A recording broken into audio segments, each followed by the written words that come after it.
Welcome to Motologues.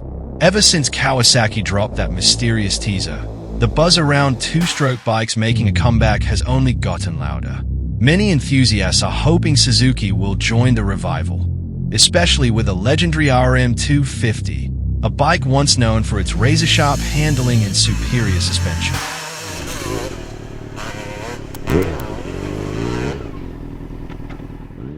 Produced from the 1970s until its discontinuation in 2008, the RM250 was one of the best two-strokes in its class, offering an unbeatable blend of agility and stability.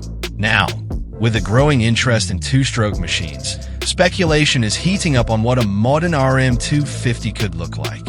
If Suzuki were to bring back the RM250, it would likely feature an aluminum chassis based on the latest RMZ series platform.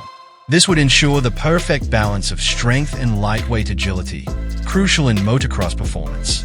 On the design front, a next-gen RM250 would take on a more aggressive stance while staying true to Suzuki's signature yellow with blue and white accents.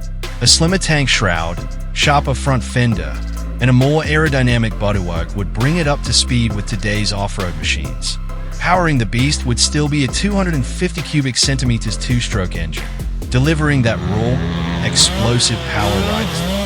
However, to stay competitive in today's market, Suzuki might incorporate modern fuel injection technology, similar to what KTM and Husqvarna have done.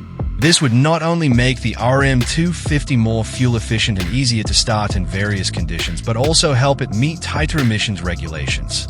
Suspension would be another key area for upgrades, with a beefy upside-down front fork and a premium monoshock from Showa or KYB, ensuring top-tier off-road capability. If Suzuki is serious about re-entering the two-stroke segment, they'll have to navigate modern tech and emissions regulations. But with the rising demand for two-strokes in recent years, a modern RM250 isn't out of the question. What do you think? Should Suzuki bring back the RM250? And if they do, what features or upgrades would you want to see? Drop your thoughts in the comments.